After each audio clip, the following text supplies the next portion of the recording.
L'Union soviétique a existé pendant plusieurs décennies, avant sa chute en 1991. La Russie faisait partie de l'Union soviétique pendant son existence. Dans cette vidéo, nous verrons quelques différences et similarités entre la Russie et l'ancienne Union soviétique. Puis, nous tenterons de faire un rapprochement entre ces points et l'actualité géopolitique d'aujourd'hui. Numéro 1. Différence de superficie. L'Union de républiques socialistes soviétiques, ou l'URSS, était constituée d'une quinzaine de républiques à l'apogée de son existence. Dans la carte devant votre écran, vous avez un aperçu de ces républiques. La Russie était la république dominante dans l'Union soviétique. La capitale de l'URSS était Moscou, qui est aussi la capitale de la Russie aujourd'hui. La désintégration de l'URSS avait lieu vers la fin de la guerre froide, au début des années 1990. La Russie a toujours une superficie énorme. Elle est plus grande que l'ensemble des anciennes républiques de l'Union soviétique. Plusieurs disputes et guerres frontalières ont eu lieu, au sein des anciennes républiques de l'URSS, après la désintégration de l'URSS. Par exemple, la guerre entre la Russie et la Géorgie en 2008, plusieurs guerres entre l'Arménie et l'Azerbaïdjan, et la guerre entre la Russie et l'Ukraine. Malgré la fin de l'existence de l'URSS, la Russie a hérité de plusieurs aspects de son existence.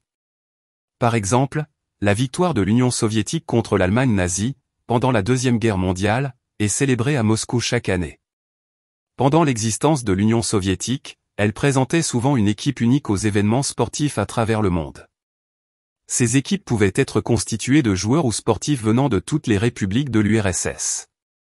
Mais plusieurs victoires sportives remportées par l'URSS pendant son existence, sont attribuées aujourd'hui à la Russie. Par exemple, l'équipe de football de l'Union soviétique a remporté l'Euro en 1960. Elle en était finaliste en 1964, 1972 et 1988. Numéro 2, le système politique. L'Union soviétique était communiste pendant plusieurs décennies de son existence. La Russie d'aujourd'hui est officiellement un pays démocratique. Les relations entre l'URSS et l'Occident étaient marquées par l'hostilité et la concurrence idéologique et géopolitique. Aujourd'hui, les relations entre la Russie et l'Occident sont de plus en plus hostiles. Numéro 3, les alliés et alliances stratégiques. L'OTAN a été établie par plusieurs alliés des États-Unis en 1949. Pour contrecarrer l'OTAN, l'Union soviétique et plusieurs pays communistes ont établi le pacte de Varsovie en 1955. Ces pays étaient donc appelés les pays du pacte de Varsovie.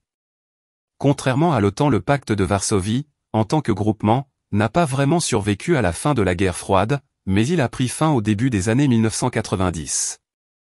Pendant l'existence du pacte de Varsovie, l'URSS dominait une grande partie de l'Europe de l'Est, jusqu'à l'Allemagne de l'Est. Mais aujourd'hui, la sphère d'influence de la Russie à l'Est est assez limitée. Certaines anciennes républiques de l'URSS sont pro-occidentales actuellement, d'autres sont pro-russes. Numéro 4, influence et présence géopolitique en Afrique.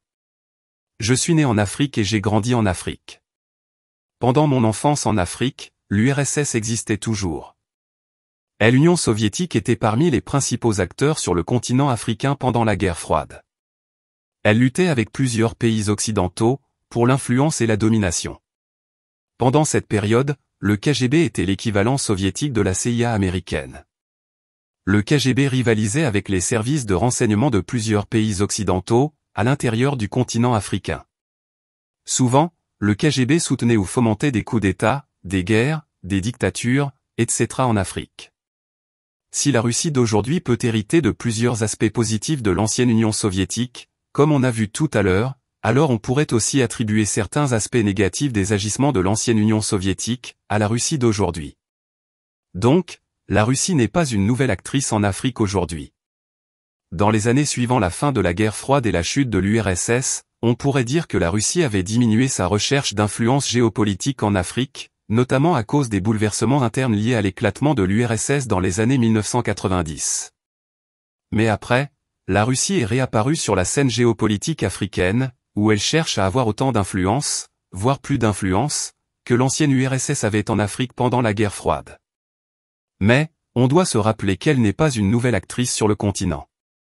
Par ailleurs, il semble que, dans la diffusion de la propagande pro-russe en Afrique aujourd'hui, on évite souvent d'évoquer plusieurs détails sur le lourd passé de l'ancienne Union soviétique en Afrique. Cette propagande pro-russe risquerait de présenter la Russie aux Africains comme une surpuissance et un bienfaiteur, ayant les mains propres par rapport à l'Afrique. Mais on pourrait lancer un débat aujourd'hui sur le vrai héritage de la Russie d'aujourd'hui, surtout par rapport au passé de l'Union soviétique, et ses anciens agissements en Afrique pendant la guerre froide. Par exemple, voici une vidéo où nous voyons l'implication de la Russie à la guerre du Biafra. Merci et à bientôt.